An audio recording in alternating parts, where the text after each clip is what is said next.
Muy buenos días, muy buenas tardes, muy buenas noches, bienvenidos y bienvenidas a Sin Fronteras de hoy, miércoles 25 de septiembre de 2019. Con Carlos José Hurtado y con Luis Enrique Guerrero les damos la bienvenida a las 6:30 de la mañana. Sin Fronteras, la revista, con William Griggs Vivado, en la primerísima 91.7 y 105.3 FM. Son las 6:33. Ayer falleció Amaru Barahona, economista, investigador, apoyó a Nicaragua en las negociaciones con Europa, que al final no llegaron a mucho. Entre 2009 y 2010, por ahí. Frecuente crítico de todo el neoliberalismo. Un buen intelectual. Saludamos a su familia por su fallecimiento. Murió allá en Costa Rica. Amaru Barahona Portocarrero, que en paz descanse. Estuvo de cumpleaños la hermana mayor de Scarlett el 18 de septiembre, pero no avisó, lo dice hasta ahora, ¿me entiendes? Dice que le da pena que supiera uno por dónde anda, pues, pero no importa. Pues felicidades a Catherine, atrasadas. Vamos a hablar de la Policía Nacional, por supuesto, pero antes quiero anunciarles que estamos en Facebook Live, por fin. Yo sé que hay mucha gente que lo había solicitado, nosotros nos habíamos resistido, pero bueno, está en una cuenta de un amigo que se ha ofrecido, por eso tenemos dos micrófonos para los que nos ven, o por Facebook o por YouTube más tarde. Entonces, porque el problema son los derechos de autor de la música de fondo, ese es el gran problema que tenemos. Pero bueno, ya creemos que lo hemos resuelto, y la cuenta de Facebook es Vega Luz, y entre paréntesis Santos está el logo de Sin Fronteras como portada. Vega Luz y entre paréntesis Santos, ahí lo pueden ver en este momento en vivo en Facebook Live Sin Fronteras.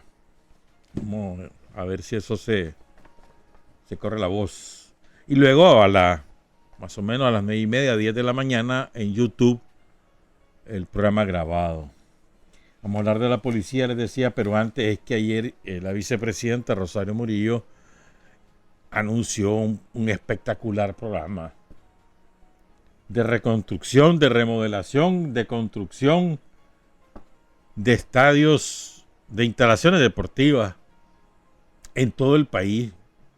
Son 189 en que se van a construir, reconstruir o remodelar 2020, 2021, 2022.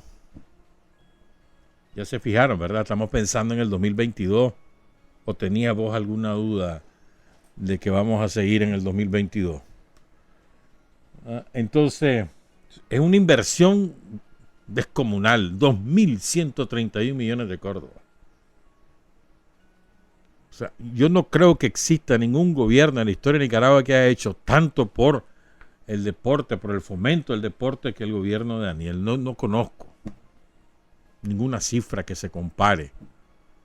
Por el contrario, al deporte no se le daba prácticamente nada en los años del somocismo neoliberal, que por cierto, más bien, ¿te acordás que abandonaron los Pomares? Se acabó la promoción del deporte aficionado, era un desastre aquello, pero bueno. Entonces van a reconstruir los estadios de León, de Masaya, de Granada, de Chinandega, de Estelí, de Rivas, de Huigalpa y de Matagalpa. Los van a reconstruir o remodelar. En el caso de León, prácticamente lo van a hacer nuevo. Van a demoler y hacer. Prácticamente. Pues. Y se va a construir en Jinotega el nuevo estadio que va a llevar el nombre de Moisés Palacio Escorcia. En Jinotega. Estás hablando que 1, 2, 3, 4, 5, 6, 7, 8, 9, 10 cabeceras departamentales van a tener chajineado su estadio de béisbol.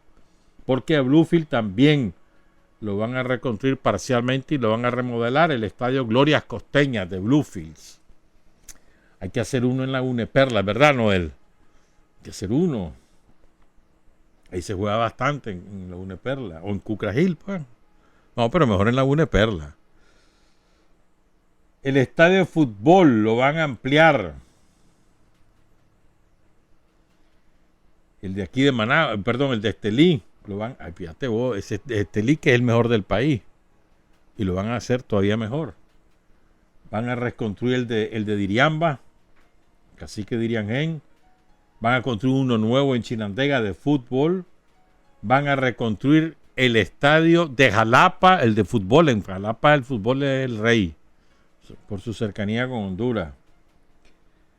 Van a reconstruir y remodelar el de Ocotal, que también se juega mucho fútbol en Ocotal. El estadio Solidaridad en Somoto. Van a ampliar el estadio Arnoldo y Mati Chávez de Masaya, que es de fútbol. Y van a construir otro estadio de fútbol en Jinotega. Se le van a construir uno de béisbol y uno de fútbol a Jinotega. Y en León van a reconstruir, van a hacer de nuevo el nuevo estadio Héroes y Mártires de Septiembre en León, y van a hacer uno de fútbol nuevo. Luego se van a construir gimnasios multiusos en Matagalpa, Jinotega, Estelí, Tipitapa, Bluefields y León. Y complejos deportivos en Las Piedrecitas, aquí en Managua, y en las inmediaciones del centro Roger de Chon, que es aquí en San Judas, ¿no? El Roger de Chon, creo que sí. Y además se le va a dar mantenimiento a 106 estadios municipales de béisbol y 56 estadios municipales de fútbol. Es una inversión descomunal. Qué barbaridad, vos. Estoy apurado porque llegue ya el 2022 y ver toda esta maravilla, ¿verdad? Bueno, qué magnífico desfile nos ofreció la Policía Nacional ayer. Para mí, para mi gusto, los dos momentos cumbre, el de las muchachas de la Brigada Antimotines, que ve el nombre de Zaira y Ulisa, y los muchachos de la Tapir. El que más me gustó fue el de las Tapir. Salvaje. Las Tapir, ¿sabes lo que significa las tropas Tapir? Es un nombre lo más raro y horrible, ¿verdad? Tácticas y armas policiales de intervención y rescate. O sea, el SWAT de Nicaragua es la Tapir. El SWAT, que es otro nombre horrible, ¿no? Serie de televisión, película y todo han hecho. Pero bueno, el SWAT de Nicaragua es la Tapir. Magnífica demostración que hicieron ayer. Y las muchachas, o sea, lo que más impactó de las muchachas fue, creo que fue el más, como te dijera yo, el más vistoso, pero en términos estrictamente del desfile, también el mejor organizado, el de las mujeres, de la unidad Zaida y Ulisa. Todas cipotas, chavalitas. Creo que el promedio debe andar a unos 20 años, máximo. Chavalita. Y con una energía, hermano. Ojalá, yo no sé cuál es la proporción que hay ahorita en la Policía Nacional, hombres-mujeres, pero yo recuerdo que en algún momento en la revolución fue el 40% de mujeres. Con la violeta eso se desplomó a partir de la violeta, pero bueno, no sé en qué proporción anda ahorita. Pero fue muy bueno el desfile, pues. Bien organizado, rápido, no fue cansino. Fue casi tanto la ceremonia que el desfile. Muy bueno. Felicidades a los compañeros y las compañeras que hayan organizado, que estaban detrás de bambalinas, pues, y que les debe haber costado un montón todo el detallerío que lleva eso, ¿no? La preparación, esos son meses de preparación para que todo te salga nítido. Entonces, de manera que debe haber un ejército de compañeras y compañeros que estuvieron atrás. Felicidades a ellos y a ellas. También quiero felicitar a los nuevos comisionados generales y quiero mencionar sus nombres. Máximo Ernesto Roa Silva, Sucop Serrano Pérez, Vladimir de Jesús Cerda Moraga, Victoriano Antonio Arauz Duarte, Yardiel Alfredo Gutiérrez Ubau, Mercedes del Socorro Amador Cano, Doroteo Silvio Álvarez Zapata, Salvador de Jesús Torres Aróstegui Arostegui, perdón, y Rolando Arcadio Padilla Pérez. Son 9 compañeros nuevos comisionados generales, de los cuales solamente una mujer, lo cual te indica la composición que había en la policía hace 15 años o hace 20 años, porque eso tiene su periodo para poder optar al siguiente rango. Y vamos a hablar ahora un poco de ese informe que hizo el comisionado Díaz y también de lo que dijo Daniel. Voy a comenzar con lo que dijo Daniel. Magnífico discurso, salvaje. Habló claro y pelado. Lo que sufrimos el año pasado, dice Daniel, es el somocismo. Y lo que vivimos en Nicaragua entre 1990 y 2007, 17 años, fue de somocismo. Y les cantó las verdades. Les pasó las facturas. Quiero recordar algunas de esas frases que dijo Daniel antier, el lunes. Y hay algunas cosas que reveló, pues, sobre todo las negociaciones que hubo, las fallidas negociaciones para que cesaran los tranques. De la primera, un concepto importante que dijo Daniel.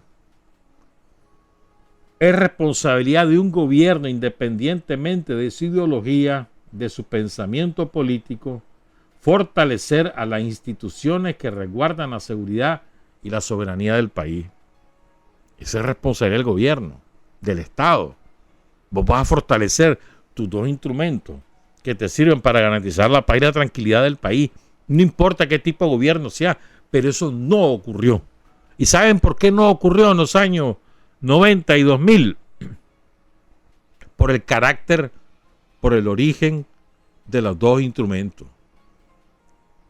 Por el origen y el carácter del ejército, por el origen y el carácter de la Policía Nacional. Por eso no ocurrió, porque querían asfixiarlas, ambas instituciones, asfixiarlas, que por la vía de la inanición terminaran desapareciendo.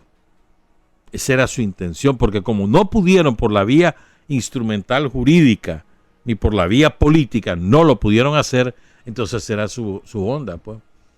Asfixiarlos a los dos, quitarles instrumentos, dejarlos con cualquier cosa, limosneando, porque así anduvo la Policía Nacional, limosneando, ¿verdad? O sea, humillarlo a ambas instituciones. Esa era su idea. Así pasaron esos 17 años. Y fracasaron. ¿Verdad? Todo esto lo recordaba Daniel. Dice, realmente, dice Daniel, esos que se llaman gobiernos neoliberales no son más que una reproducción de lo que fue el gobierno somocista. Podríamos más bien, dice Daniel, decir que del 25 de abril de 1990 al 10 de enero de 2007 tuvimos gobiernos somocistas. Porque mientras nosotros logramos sacar del analfabetismo a nuestro pueblo en los años 80, y el somocismo se empeñaba en mantener en la ignorancia al pueblo con un 60% de analfabetismo, y sin embargo, fíjate bien, es que yo me acuerdo también de estas cosas, 54% más o menos de analfabetismo, 52%, ese era el índice oficial. En la realidad terminó siendo como del 60%. Sin embargo, antes que estallara la ofensiva final, o antes que se desatara la ofensiva del Frente Sandinista, más que la ofensiva final, antes del 74, aquí había una burguesía próspera, feliz con Somoza. Decían que los sandinistas eran un grupito ahí que había que controlar, ahí buscar cómo matarlo. Se alegraban con cada asesinato de un sandinista. Eso, que hoy te proclaman democracia, igualito. Todos los dueños de bancos y demás. Y empezaron a tener miedo cuando vieron que el pueblo iba empujando, respaldando a los sandinistas. Y empezaron a tener miedo. Y como les dio miedo, empezaron a tomar distancia de Somoza. Pero hasta ese momento ellos felices con Somoza.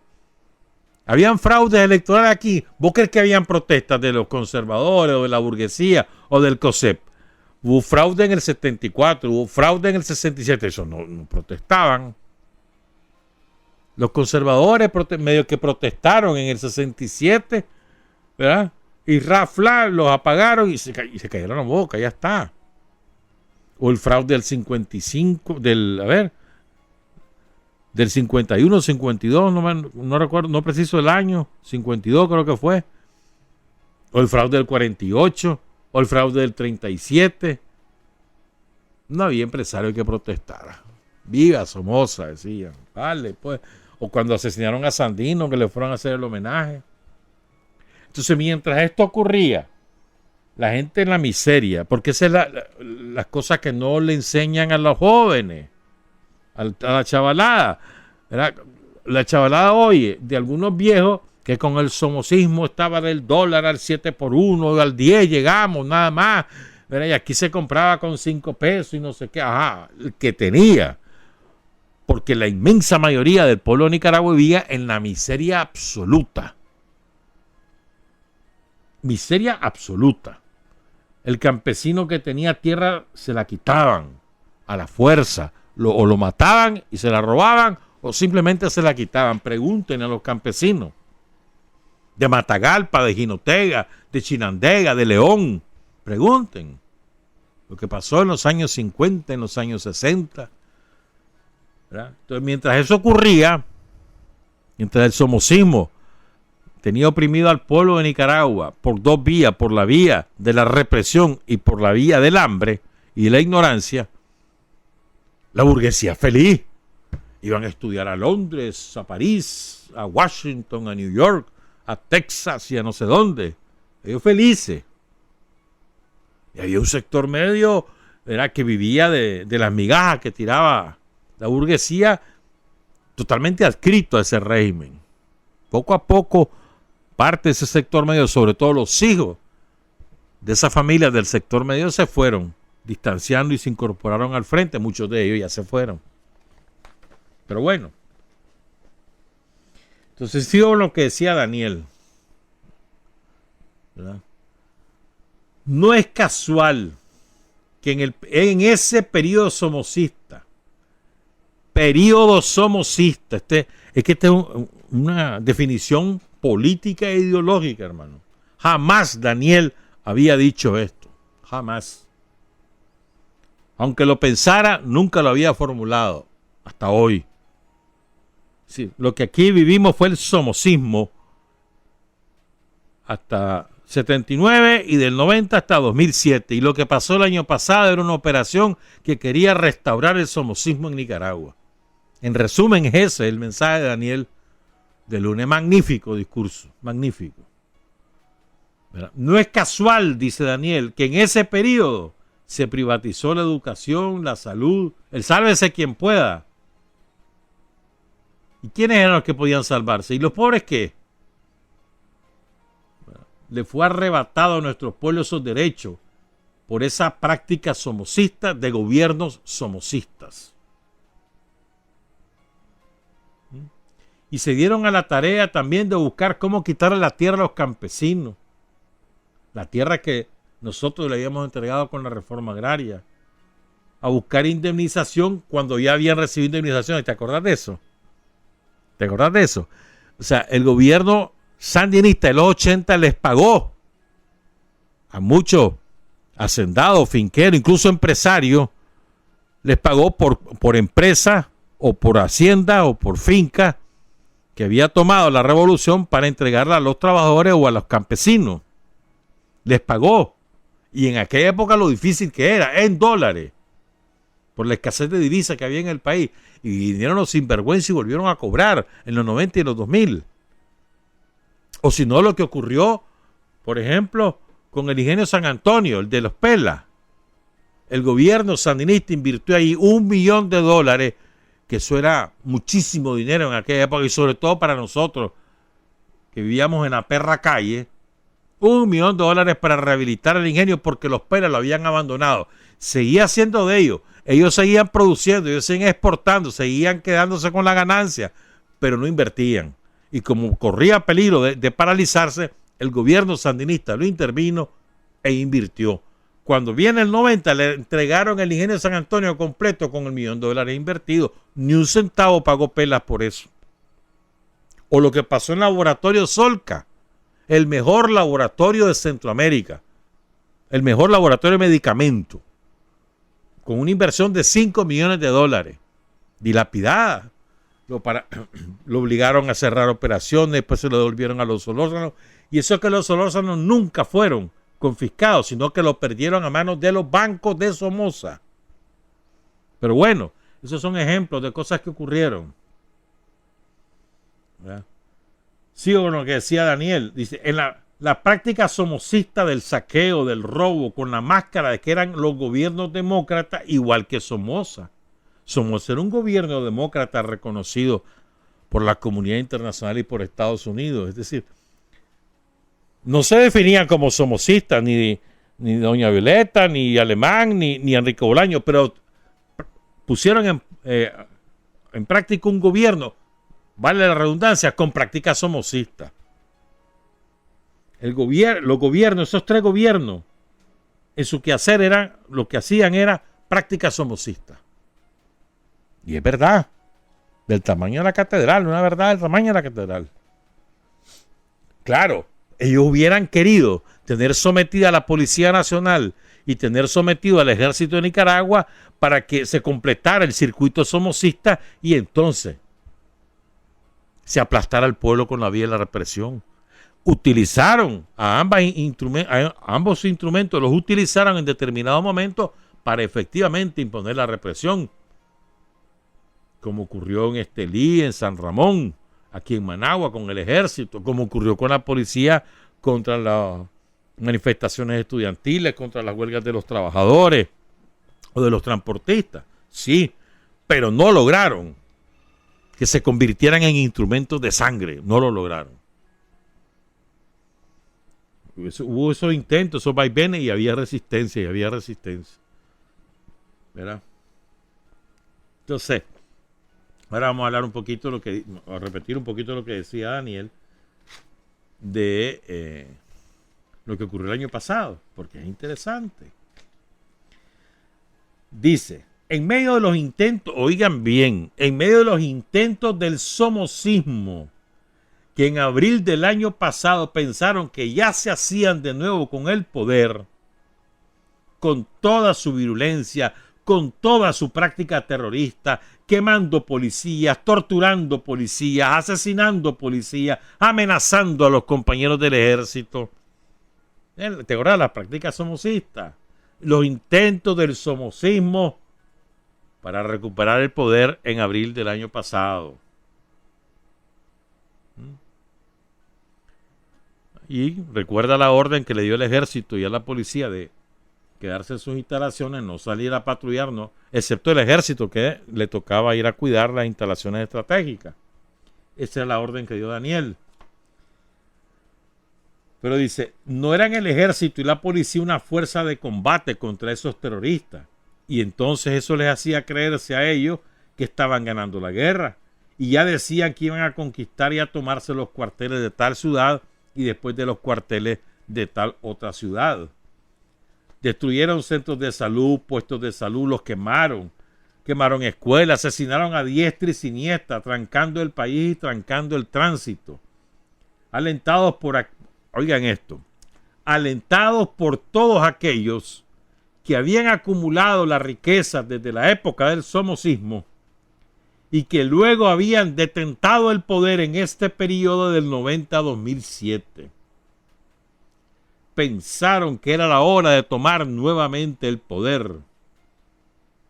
Cuando el país, en abril del año pasado, tenía condiciones excepcionales de crecimiento económico, se juntaron ahí todos los demonios del somocismo.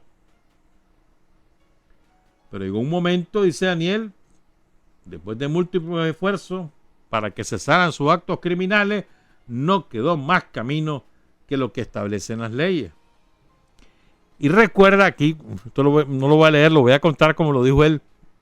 Dice Daniel, ¿verdad?, que están en eso, pues están los tranques y está la delincuencia desatada. Entonces, ¿te acordás que los delincuentes que estaban en la UNAM, los estudiantes, dicen ellos, los delincuentes de la UNAM se fueron ahí por la suburbana, secuestraron un vehículo con placa de cuerpo diplomático de la embajada norteamericana? El conductor llevaba un arma y lo llevaron al vehículo y al conductor a la avenida que queda frente a la UNAM. Cuando se dieron cuenta de quién era, lo soltaron, pero se quedaron con el vehículo y con el arma. Entonces los de la embajada gringa llaman a Daniel y dicen: qué barbaridad, Daniel, manda a la policía a evitar eso. Y los mismos gringos, por otro lado, no se caigan de los tranques, quédense en los tranques, sigan en los tranques, serán sinvergüenza. Por eso contó Daniela, pues ahí el día lunes, le echaban leña al fuego por un lado y por otro lado querían que la policía actuara. Y dice que le decía: ¿y qué hace la policía? ¿Y para qué está la policía? Es que son sinvergüenza los gringos, ¿verdad? Bueno, sigo. Esto no se puede olvidar. Es que de verdad, mano, no podemos olvidarlo. Dale pues. Ya pasó, etcétera. Pero aquí queda, hermano. No hay eso de perdón y olvido. Dale pues. Ya salieron de la cárcel, va pues, no hay juicio. Pero olvídense. Las dos cosas. Entonces dice, después recordó pues la famosa votación para que se levantaran los tranques. Yo recuerdo eso. Y fue un acuerdo, y lo leyó el cura sinvergüenza de Matagalpa, que ayer disfrazó la manifestación política de procesión de las Merced, de la Virgen de la Merced, porque es la patrona de Matagalpa.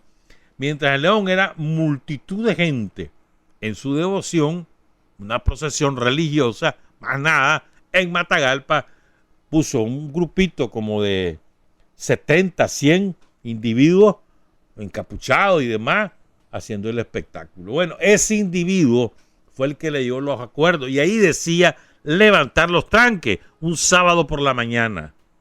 Ese mismo día termina la reunión y sale diciendo el delincuente, el criminal, el asesino de Medardo Mairena y después la Pancha Ramírez salen diciendo los dos que en el pastel, que no hay levante de tranque, que más bien van a arreciar los tranques. Y así fue. No hubo tal levante de tranque. Dice, oigan esto, y los del otro lado, los representantes del capital que se hizo sobre la sangre de Sandino, el capital que se construyó con la tiranía somocista, mancomunados con los que Cristo llamó sepulcros blanqueados. Ellos votaban porque se mantuvieron los tranques. Yo insisto, aquí lo más importante, más que el relato que nos hace Daniel, son las definiciones políticas e ideológicas que hace el presidente de la República, que no las había definido de esa manera, no las había formulado de esa manera en estos 13 años. Ellos son el somocismo recargado o el neosomocismo, como vos querrás llamarle. Son somocistas, práctica somocista. Su capital lo hicieron amparados por Somoza, sobre la sangre de Sandino. Así de claro. Y mancomunados, dijo Daniel, con los sepulcros blanqueados. Lo mismo ocurrió con Somoza. Igual, gran parte de la jerarquía católica a lo largo de toda la dictadura de Somoza lo acompañó en sus crímenes, en sus despojos a los empobrecidos campesinos, en su atrocidad, en su gobierno tiránico a lo largo de todos esos 45 años. Gran parte del clero, incluyendo algunos que lo declararon príncipe de la iglesia, así lo sepultaron al Tacho Viejo, príncipe de la iglesia, Con honores de príncipe de la iglesia sepultaron a Somoza García. Y Monseñor Lescano casó. No fue Monseñor Lescano, el siguiente, Ortega creo que era. El arzobispo de Managua casó a la hija de Somoza. Y así pues, podemos seguir contando cuentos de toda la jerarquía. Dice que también, dice Daniel, que se acuerda que vayan la comisión de estos delincuentes somocitas, que vayan acompañados por la CIDH de la OEA y por la Comisión de Derechos Humanos de la ONU. Y los mismos delegados de la ONU y de la OEA se encargaban de decirle a los tranqueros que ahí se quedaran, que no quitaran los tranques. Se suponía que iban a convencerlos que los quitaran. Llegaban a decirle que se quedaran ahí, que no levantaran los tranques. A eso llegaban. Lo cuenta Daniel. No entendían lo que era tener paciencia. No mostraron amor al prójimo. Algunos representantes de la Iglesia Católica que echaron leña al fuego.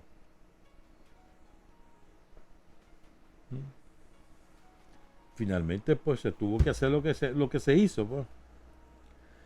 Cierro con la última parte sobre el somocismo que habló Daniel.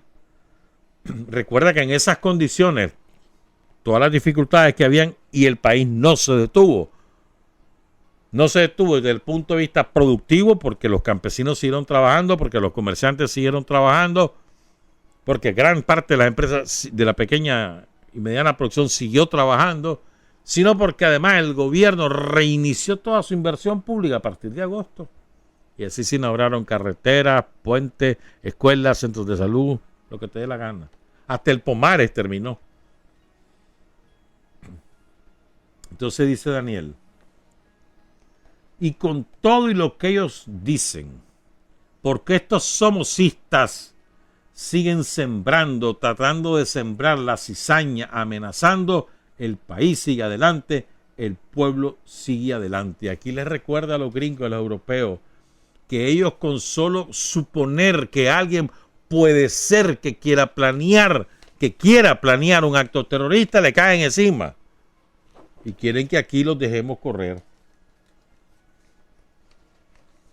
Por ejemplo, ahí en Barcelona acaban de capturar a un grupo de muchachos porque suponen que preparaban actos, entre comillas, terroristas. Los capturaron, lo que lo encontraron fue cualquier cosa, nada que revelara que efectivamente era plan de actos terroristas. Les voy a pasar en la segunda parte algo que seguramente los va a sorprender. Son las 7 de la mañana con 6 minutos. Hay hombres que luchan un día y son buenos. Hay hombres que luchan un año y son mejores. Pero hay hombres que luchan toda la vida. Esos son los imprescindibles. Son las 7 de la mañana con 10 minutos. Ahora hablemos de la policía como tal. Magnífico informe del primer comisionado Francisco Javier Díaz Madrid. Pero tanto en su discurso, o sea, en su informe, como en una entrevista que le ofreció al Canal 4 con Alberto Mora, saludos a Alberto, él ofreció cifras relevantes. Quiero comenzar con lo más actual. Llevamos hasta el lunes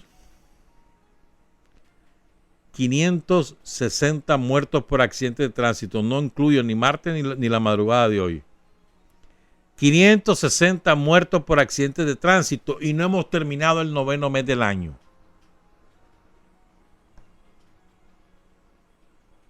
En homicidio llevamos 560. Perdón, llevamos 381. Es decir, casi el 100%, el 60% más de muertos por accidentes de tránsito que por homicidio. A ese ritmo vamos a cerrar en 700 el año. Si falta diciembre, hermano, que eso es terrible. Feriado de la Purísima, el feriado de Navidad, el feriado de Año Nuevo, se desata todo el mundo bebiendo guaro y a conducir borracho y con resultados catastróficos. Estoy hablando no solo de vehículos, no de motociclistas y de transporte pesado también. Entonces, eso es, hay que ponerle atención, pues, y esa es responsabilidad de nosotros, no hermanos, eso no es la policía, somos nosotros. Puedes poner 80,000 reguladores de tránsito ahí con 25,000 pistolas de velocidad y de nada va a servir si nosotros no cambiamos. Andar conduciendo borracho a toda madre, sin casco de protección los motociclistas, no hay forma. No hay forma. La mayor cantidad de muertos son motociclistas. Y fíjate bien, mira la tendencia, qué terrible. En 2006 los fallecidos fueron 472, es decir que ahorita ya llevamos más que todo 2006. En 2007 522. En 2008 514. En 2009 601. En 2010 571. En 2011 613. En 2012 679. En 2013 ahí bajamos a 577. En 2014 669 y 675 en 2015. Hasta ahí tengo la cifra, no tengo la 16, 17 ni 18. O sea, una tendencia, algún año baja y vuelve a trepar el año siguiente. Chiva, hermano. Esa es una, verdaderamente, es una epidemia, una pandemia. Me he olvidado saludar a los 117 fundadores de la policía que aún permanecen en su fila y a los 3.285 ascendidos y los 664 condecorados. Les voy a contar algunas cosas de cómo comenzó la policía. La mayor parte de la gente de nuestra edad pues ya lo conoce, pero tal vez no lo recuerda. Pero la mayor parte de los oyentes no sabe cómo fue la cosa, pues. Fíjate bien, finales de agosto, para el 22 de agosto, en julio ya había tomado la decisión la Dirección Nacional del Frente de fundar la Policía Nacional y le dan la tarea a Tomás como ministro del Interior. Entonces Tomás hace un acuerdo con el general Omar Torrijos, que era brother de Daniel, de Tomás, de todo el frente, brother. Ese hombre apoyó a la Revolución Popular Sandinista como pocos. Solo Fidel lo supera a Omar Torrijos. Entonces Omar Torrijos decide apoyar la fundación de la Policía de la Policía Nacional y manda a un general, a Rubén Darío Paredes. Él vino a Nicaragua como el principal asesor para la fundación de la policía, pero además mandó 44 asesores. Me acuerdo que mandaron a León y a Matagalpa, ¿verdad? Entonces, para el 1 de septiembre, a ver, sí, por ahí, la dirección del frente nombra a René Vivas como el director fundador de la Policía Nacional. Estaba de subdirector o de subjefe, pues, o de segundo jefe, David Blanco, el comandante guerrillero David Blanco. René y David, que venían de la columna Pablo V de la Montaña y pasaron gran parte de su vida revolucionaria clandestina, la pasaron en la montaña. Y el otro segundo jefe fue Marcos Somarriba, que después sale de la policía y lo pasan de delegado al Ministerio del Interior, Occidente, después a la Costa Atlántica, pero Marcos Somarriba en la original era René Viva, David Blanco y Marcos Somarriba. 3 comandantes guerrilleros a cargo de la Policía Nacional. Entonces, ahora les voy a contar algunas cosas. Bueno, espérate. Entonces la Policía de Panamá aconseja formar 5 divisiones. O sea, una policía, un esqueleto básico, ¿verdad? Y la nombran por número, pues la 1 era o departamento, pues. El personal, la 2 era seguridad e investigaciones criminales, la 3 era logística, abastecimiento, armería y transporte, la 4 era relaciones con la comunidad, tránsito y penitenciaría, y el dispensario médico. Básico, ¿verdad? Deciden el uniforme, ¿se acuerdan cómo era el uniforme de la policía? Era una pantalón verde olivo, pero un verde olivo claro, y la camisera crema, sí, más o menos crema, ocre, ¿verdad? Y los galardones eran verdes y las rayas eran amarillas. O sea, las rayas que te indicaban el grado eran amarillas. Ese uniforme lo cambian en el 93, si mal no recuerdo, al que es actualmente, que no ha variado desde entonces. Bueno, ¿qué más te iba a contar de eso? ¿Sabes cuál fue el parque vehicular inicial de la Policía Nacional? 10 carros Peugeot 404 y 5 motocicletas que le regaló Omar Torrijos a Tomás para fundar la Policía Nacional. Ese fue el parque vehicular. La primera promoción, 132 muchachos que salieron el 21 de septiembre de 1979.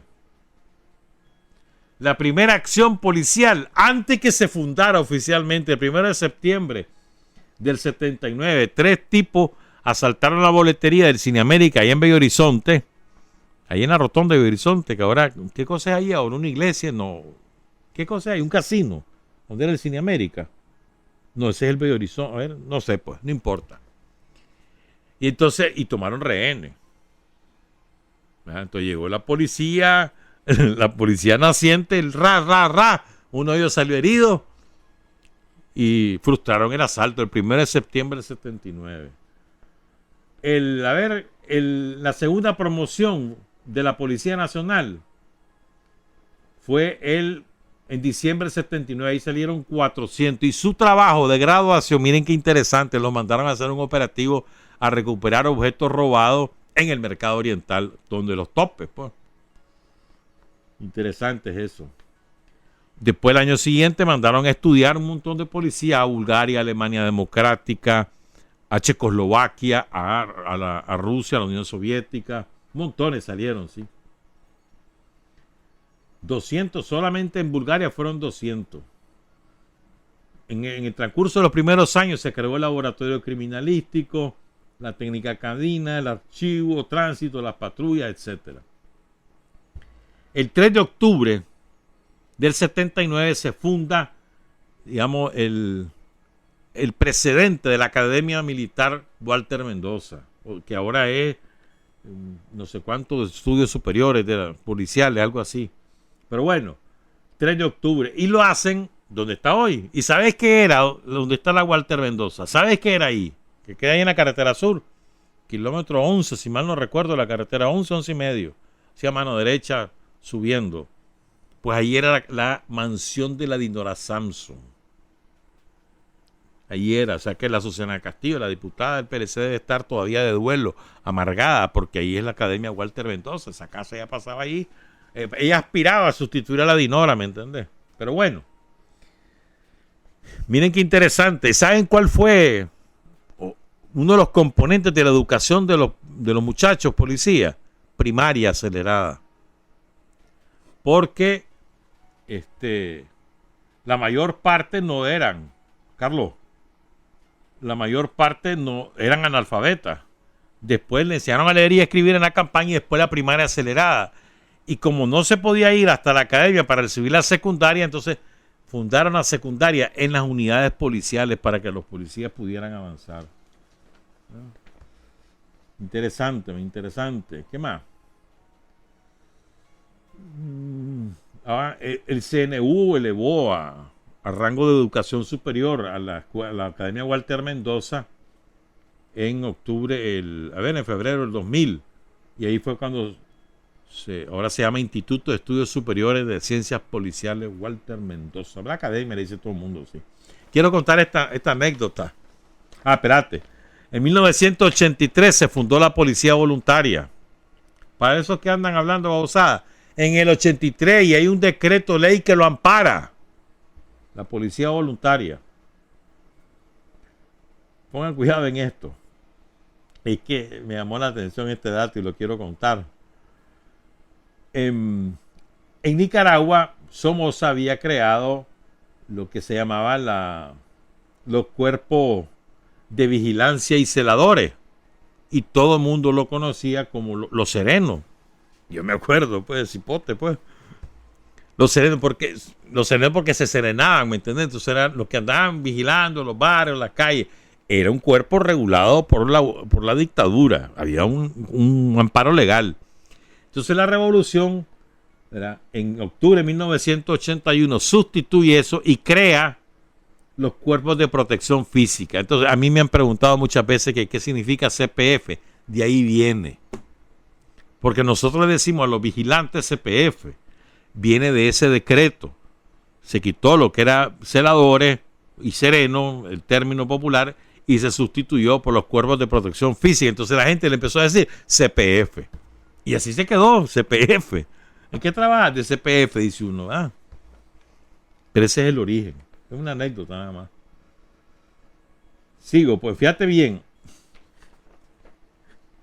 Mirá el índice de delincuencia que hay en Nicaragua. En 1980 apenas se cometían 144 delitos por cada 100.000 habitantes. O sea, nada. Estás hablando de qué, que por cada 100.000, o sea que en 1.000.000 y pico, éramos 3 millones de personas. Entonces, ¿qué sería? 3.000 y pico delitos en un año. Ahorita andamos más de 100.000. Es que por eso es que alguien me preguntó, no recuerdo quién, el otro día, que por qué yo decía que la época más feliz que habíamos vivido los nicaragüenses fue los 80. Bueno, una de las razones es esa. Porque vos podías salir a la calle y estabas seguro que no te pasaba nada. Quiero recordar entonces a los primeros jefes. Ya recordé la primera jefatura. Después, Walter Ferretti fue jefe de la policía en sustitución de René Viva entre el 82 y el 84. A Walter Ferretti lo sustituye la comandante Doris Tijerino en 1985 hasta 1989, que reasume el comandante René Viva y entrega. Ya van a conocer ustedes en qué circunstancias René Viva entregó la jefatura de la policía, y lo van a escuchar de su propia voz en unos minutos. Después asume Fernando Caldera y van a ustedes a escuchar por qué asume Fernando Caldera. Lo va a explicar René Viva. Entre el 92 y 96. Luego viene Franco Montealegre entre el 96 y 2001. Edwin Cordero 2001-2006. Aminta Granera 2006-2018. Y el primer comisionado Francisco Díaz, que está en el ejercicio del cargo.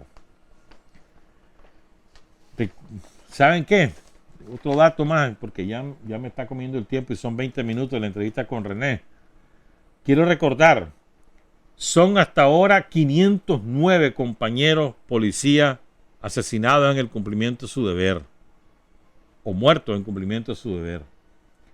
Hasta 2009 eran 422, es decir, que en los últimos 10 años han muerto 87, a razón de 9 por año. Pero es que oigan ustedes el promedio por año.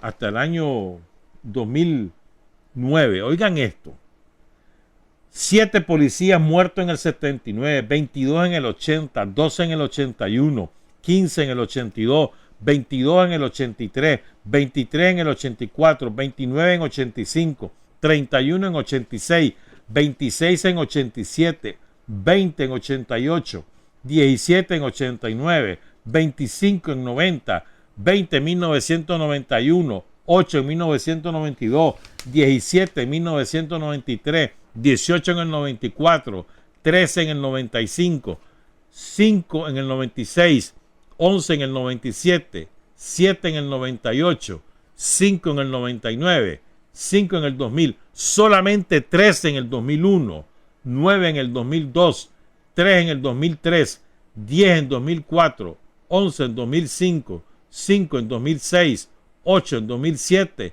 7 en 2008, 8 en 2009. No tengo la cifra de 2010, 11, 12, 13, 14, 15, no los tengo. Hasta ahí llego. El año pasado, la Camorra Somocita asesinó a 22. Son 509 muchachos y muchachas que han muerto en el ejercicio de su profesión a lo largo de estos 40 años de la Policía Nacional. Veremos si nos da tiempo de hablar un poco más del informe del comisionado Díaz, pero otro día, hoy ya no podemos, porque quiero presentarles a René Vivas. René Vivas fue jefe de la policía en 2 periodos, su primer jefe, su jefe fundador, y fue destituido. Y van a ver quién lo destituye, van a escuchar, perdón, quién lo destituye en 1992. Pero además de explicar las circunstancias, nos dice una cosa muy importante. Una vez que a él le comunican la decisión que va de viaje y ya van a saber quién y por qué. Entonces él lo que hace es consultar con la Dirección Nacional y la Dirección Nacional dice, ni modo, pues te vas. Entonces él, René Vivas, puso una condición. Él la cuenta ahí, una condición. Y gracias a esa condición que se cumplió al final, tenemos institucionalidad en la Policía Nacional. Quiero que escuchemos entonces, vamos a los que están viendo por Facebook o lo que van a ver por YouTube más tarde, vamos a forrar esta entrevista que nos ofrece René Vivas. Vamos a forrar con imágenes del desfile ayer, de las imágenes de mayor impacto del desfile de la policía ayer. Escuchemos al comandante René Vivas Lugo. Comandante, ¿en qué circunstancias, o mejor dicho, cómo vivió usted su salida de la Policía Nacional en 1992? O sea, ¿cuáles fueron las circunstancias en que eso ocurre y cómo lo vivió? Toño Lacayo con doña Violeta vienen de Washington. Ahí octubre, septiembre, por ahí. Vienen en un viaje a Washington y Antonio me manda a llamar a su casa.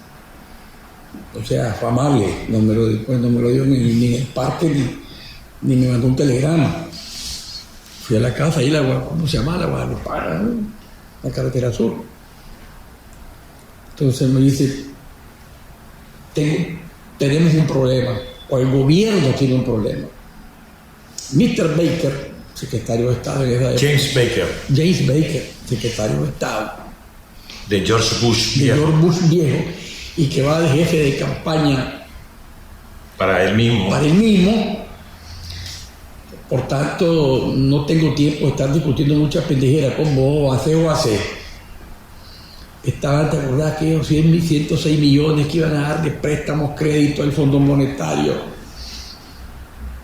Entonces, muy rápidamente... ¿Qué le dijo Baker a Lacayo? No quiero ver a Rivas. Lo cual quiere decir que Mr. Baker no sabe quién soy yo. Yo creo que él pidió a otro. Ya esa es mi especulación, porque esa no me la dijeron. Pero me llamó la atención que el mismo Toño me decía que se refería a mí como Mr. Rivas. ¿Ya? Entonces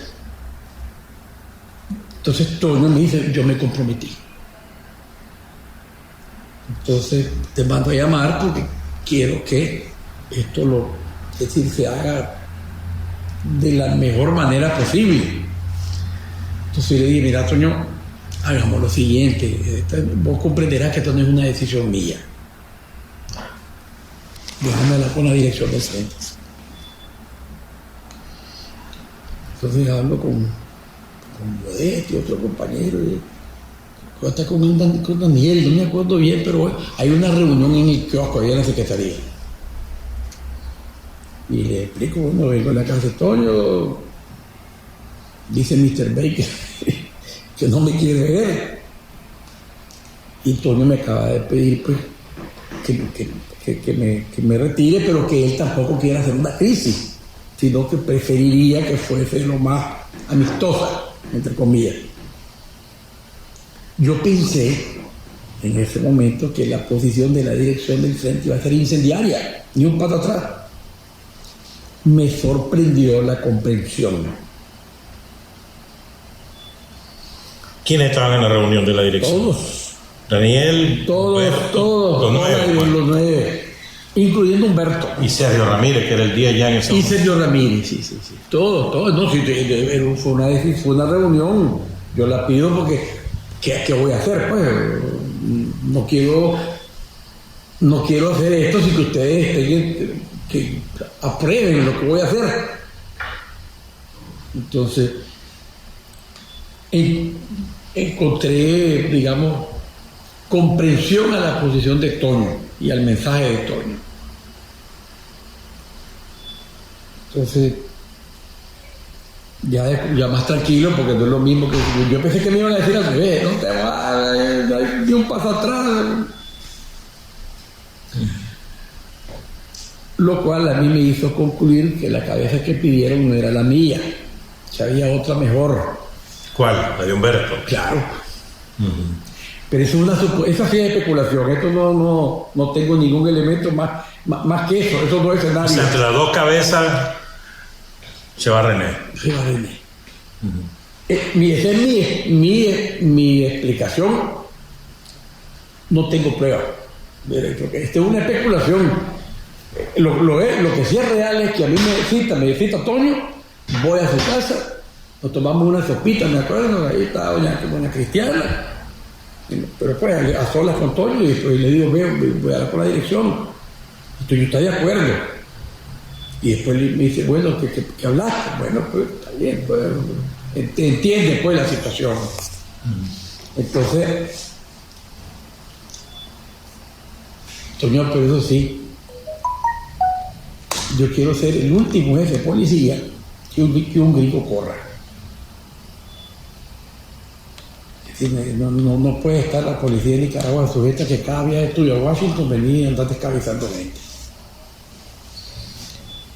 Lo entendió. Y me dijo, bueno, vamos. Fue la primera ley de policía que, acordate que en esa época la Constitución le facultaba a doña Violeta, a la presidente, pues, de hacer decretos leyes de orden administrativo. Entonces, esperamos el receso de la Asamblea, porque me dice, si metemos esto a la Asamblea, después no pasa. Esto lo hace doña Violeta.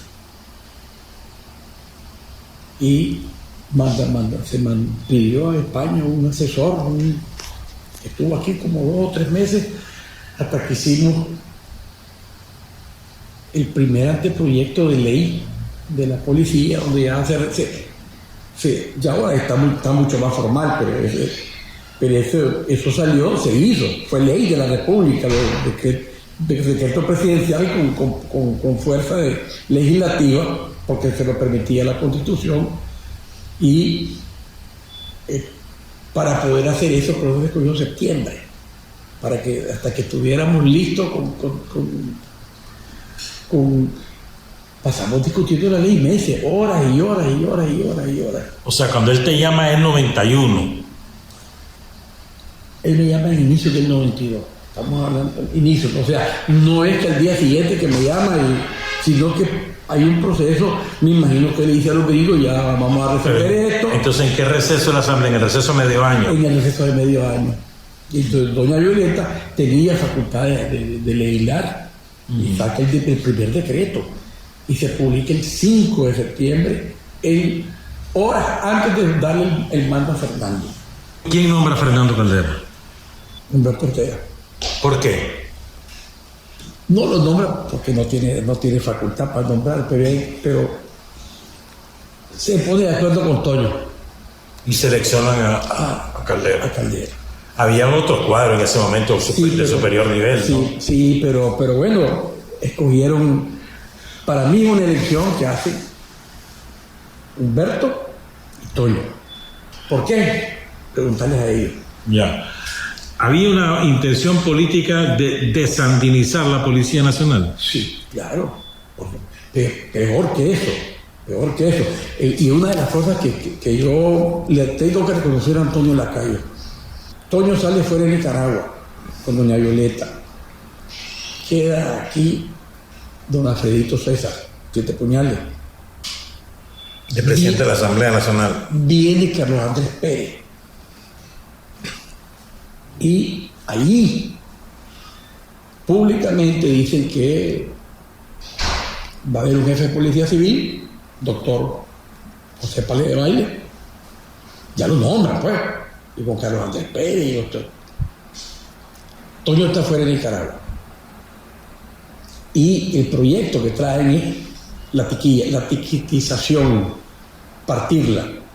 Tránsito, policía de tránsito, subordinada al Ministerio de Transporte, que sabe quién diablo, la alcaldía, la OIJ, es decir, el auxilio judicial subordinado a no sé qué diablo, la fiscalía, quién sabe quién, y seguridad pública, pues, como a los tiquillos, y drogas a la DEA. Ese es el proyecto. Entonces, que lo trae César. Y lo van a matraquear a Washington, a espaldas de Antonio Lacalle, con Carlitos Hurtado, que era el ministro de Gobernación. Que yo le digo una vez a Carlos, te felicito, sos un buen militante del Partido Social Cristiano, sos un pésimo ministro de Gobernación. Fueron a cabildear entonces a Estados Unidos. Y trajeron la piedra. Y se lo aprobaron. Los gringos felices. Entonces Toño está fuera. Cuando yo pasa todo esto que te estoy contando, porque lo hacen cuando Toño se va. Y llamo a Toño y le digo, ¿qué es esto? Entonces me dice, no, me sorprendió, no sé, me dice, ¿cómo no vas a ver? Si está el gobierno. No sé, me dice, ¿qué hago? No hagas nada, espera que yo regrese. Pero cuando llegan a mi oficina, que la llave, y digo, aquí no va a la mierda. O sea, ellos llegaron a pedirte las llaves. Sí, pues no sé, capaz leer el nuevo jefe de policía, nombrado, público. Eso estás hablando de finales del 90. Del 92, todo eso. Eso es el 91, es eso. 91. Te llegan a pedir la llave, vos los mandás al carajo. Pero los mando al carajo porque tenés el respaldo de Toño. Sí, la palabra y el respaldo de Toño. Entonces, cuando Toño viene y se encuentra el proyecto, los gringos le dan a Antonio Lacalle el proyecto, esta es la policía que vamos a hacer, matraqueado por hacer por debajo. ¿Y qué dijo Toño? Dijo que no estaba de acuerdo. Que eso era meter demasiada inestabilidad, que no era el momento, que O sea, que sí, lo que tu pregunta, ¿querían desandinistizar la policía? Por supuesto que sí. Lo hicieron con torpeza, lo hubieran hecho con más habilidad. Pero después que de su salida de la policía que ocurre, ¿también hubo esa intención? Ya por eso es que se hace la ley, para que eso no ocurra. Y quede ya establecido que la policía es nacional, es única, con un mando único, más o menos en esencia lo que está ahora. Pues. Claro, con diferencias mínimas, pero básicamente... el esqueleto está ahí. Está ahí. Y esa fue, digamos, la negociación principal con Antonio Lacalle, con el gobierno, básicamente con Antonio Lacalle y doña Violeta. Porque en la 1 habían cabezas calientes de todo tipo. O sea, después que ya usted sale, que la ley queda en vigor a partir de julio. Del día que salgo. Del 5 de septiembre. Yo salgo hasta que está aprobada la ley. Inclusive, yo ni siquiera voy al acto de transmisión. ¿Qué voy a hacer? En el acto ustedes. Pero... ¿Y con usted quiénes más salieron? Bueno, viene el otro problema. Dice Mr. Baker que no le gusta solo, que tiene la listita un poquito más grande. Entonces le digo, está bien, entonces, yo entiendo que habrá gente que tenga que salir, pero la lista que trae es inviable también. Era la mitad de la policía, de los mandos de la policía. Entonces ahí hicimos me acuerdo que hicimos una selección. ¿A qué compañero le conviene salir de la policía? Por la edad, por ejemplo, por esto. ¿Y a qué compañero vas a tener que ceder? Entonces, bueno, ahí se fue Juan José Uber. Me preguntó Toño, ¿a quién sugeriríamos para jefe de la policía? Yo a Juan José, para que tiene más autoridad, tiene más ecuanimidad, tiene carácter para dirigir la policía, ¿no? Ahí se fue Marcelo José Figueroa del ministerio y varios compañeros, pues. Y hubieron otros que al revés, que dijimos por su bien, Roger Cabeza, y yo lo hablé con Roger. Mira, Roger, ya tenemos esta posibilidad y por lo menos no nos vamos a ir tan desgraciado. Y otras compañeras mayores, mujeres. De tal manera que, digamos, de la lista había 5 o 6 de los que venían originales y otros 5 o 6 pues, que no estaban en la lista. Quienes quedaron, sobrevivieron, porque estaban en la lista: Luis Chávez, Cristian Pichardo, Marcelino Gui. De tradición en el frente, Claro, trayectoria, perdón. Cristian, por supuesto, Juan José, Cristian, Luis Chávez. La policía fue el refugio pecatorum, es decir, todo lo que el ministerio, de los otros distintos órganos del ministerio, se abrió la puerta a tal punto que después de 40 años, por primera vez hay un ese policía, Que empezó en la policía. que empezó Paquito, es único. Todos los demás, ninguno empezó en la policía. Entonces me acuerdo que cuando esa reunión que fue con policías que pertenecían a la policía, sin querer, tuve una expresión que se quedó popularizada, que este ascensor solo tiene botones para abajo. Y así fue, 40 años. Entonces como el ministerio éramos 22.000 personas, 23.000 personas. Entonces, los que quisieron, porque no fue obligado, fue... ¿Quiénes sí dijeron no, la contrainteligencia, por la seguridad? Lenin y sus muchachos, entonces fueron al ejército todos. Pero de los otros órganos del ministerio, armamento, los clavistas, en la 8ª dirección, el ministerio es enorme, la dirección 5ª, el Chiribumán vino a la policía, de migración. Entonces tuvimos que hacer espacio y sacar manteca para dar cabida. Después que asume el nuevo jefe de la policía, hubo un proyecto para desandinizar la policía. No, creo que fue antes. El verdadero proyecto fue el de Alfredo César con José Palé, que ahí sí fue real. Es más, hasta se lo ofrecieron en bandeja de plata a don Carlos Andrés Pérez, que nos visitó. ¿Qué es lo que te estaba relatando? ¿Qué es lo que pasa con Fernando? Que comienza a pasar ya a finales conmigo. La policía tiene que tomar una decisión muy complicada interna. ¿Somos una policía partidaria o no? El principal promotor de este planteamiento es Humberto, porque le pasa lo mismo. ¿Sos el Ejército Popular Sandinista o sos el Ejército Nacional de Nicaragua? Obviamente que la policía inspirábamos desconfianza, no tenían confianza, y es decir, era difícil que confiaran en nosotros. ¿Quiénes? ¿Que confiaban en quiénes? Los políticos. Los políticos de la UNO, es que Chele, mira las cabezas que había en esa época. Dios mío, toda esa caterva de gente que estaba ahí, hoy Wilfredo Navarro anda de rojo y negro, pero en esa época no, era incendiario. Alemán, toda esta fuerza que estaba ahí, si ahí hay gente ecuánime. Fíjate que Dios mío, le que fue Doña Miriam, ella era la más ecuánime, y Agustín Martín, eran incendiarios. como Luis Sánchez, por ejemplo. Luis Sánchez y todos estos, toda la UNO. Virgilio Godoy. A mí me sorprendió cómo realmente Toño lo dejaron solo. Toño pudo haber hecho, doña Violeta, pues, pudo haber hecho todavía un mejor gobierno con más apoyo de estos jodidos, pero se dedicaron a torpedear y a estar jodiendo nada más, y a politiquear, y cuanto había iniciativas totalmente válidas de ese gobierno en esas condiciones. ¿Y esa decisión difícil en qué desemboca? Hombre, desemboca en una decisión autónoma de la policía, de los jefes de policía. Tenemos poco a poco que no es que vas a dejar de ser tus ideales, tus ideas, pero sí la disciplina partidaria, el ombligo partidario en la policía tiene que irse sustituyendo poco a poco. Y en eso Fernando creo que contribuyó, hizo un buen papel, porque ya comenzaron la derecha, porque en mi tiempo yo era profesional, yo era mal policía. La policía se convierte en buena a partir de Fernando, que se comienza a dar ya de la profesionalización de la policía, valga decir la despartidización de la policía, y que conste, y también del ejército.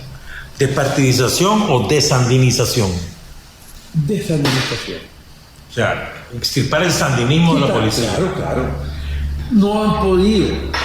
Por eso, pero a ver, lo que deciden los mandos de la policía es, pues vamos a despartidizar, pero no a descendanizar. Sí, exactamente. Nosotros vamos a romper o vamos a hacer de la policía un organismo que responda a, como dice la Constitución, al poder civil. Eso dice la Constitución de Carlos Núñez, no la de nosotros. ¿Ya? Por tanto, si está jugando, si esas son las reglas del juego, y el presidente prácticamente, el jefe de la policía, el comandante jefe del ejército, bueno, pues en este momento la policía poco a poco tiene que ir entendiendo que tiene que obedecer al poder civil. Eso no quiere decir que los compañeros individualmente renunciaron a sus principios sandinistas. La mayoría los conservaron y los conservan los viejos. ¿Sí? Ayer que estábamos, que en el acto coincidimos viejos cuadros de la policía. Todos esos son sandinistas. Son raros los que no lo son. Si vos querés, no necesariamente con una activa vida partidaria, pero si todos sus posiciones, sus principios, sus valores siguen siendo sandinistas, y es más, va a ser difícil quitarlo. O sea, fue una despartidización desde el punto de vista institucional, pero no desandinización desde el punto de vista ideológico. No fue así. Ni tampoco hubo esa intención. Y el que la tuviera hubiera sido rechazado, porque la gran masa policial era sandinista. Son hijos de la revolución, pues estos jodidos. Todos esos muchachos que estaban ahí son hijos de la revolución y además de la agresión guerrilla, de la guerra en los 80. Entonces no era fácil decirle, ahora va a pensar como alemán o como Wilfredo Navarro. De tal manera que vos hablas con los viejos policías, los que todavía visten el uniforme, y evocan esa época como una época importante de su vida y valiosa, no reniegan de ella. Ya no digamos los que están en la calle, pues los que ya nos hemos venido retirando, todos se sienten muy, digamos, yo diría hasta orgullosos pues, de lo que les tocó hacer y de lo que hicieron. Entonces, no hay una desandinización ideológica, pero sí hay una despartidización institucional. Y esa fue una decisión.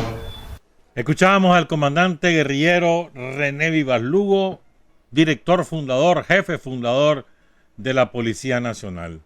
No se olviden, trabajar, avanzar, combatir y vencer.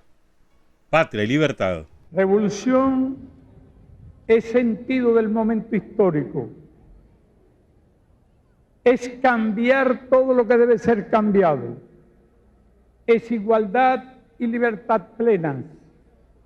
Es ser tratado y tratar a los demás como seres humanos. Es emanciparnos por nosotros mismos y con nuestros propios esfuerzos. Es desafiar poderosas fuerzas dominantes dentro y fuera del ámbito social y nacional. Es defender valores en los que se cree al precio de cualquier sacrificio. Es modestia, desinterés, altruismo, solidaridad y heroísmo. Es no mentir jamás ni violar principios éticos. Es convicción profunda de que no existe fuerza en el mundo capaz de aplastar la fuerza de la verdad y las ideas. Revolución es unidad, es independencia, es luchar por nuestro sueño de justicia para Cuba y para el mundo, que es la base de nuestro patriotismo, nuestro socialismo y nuestro internacionalismo.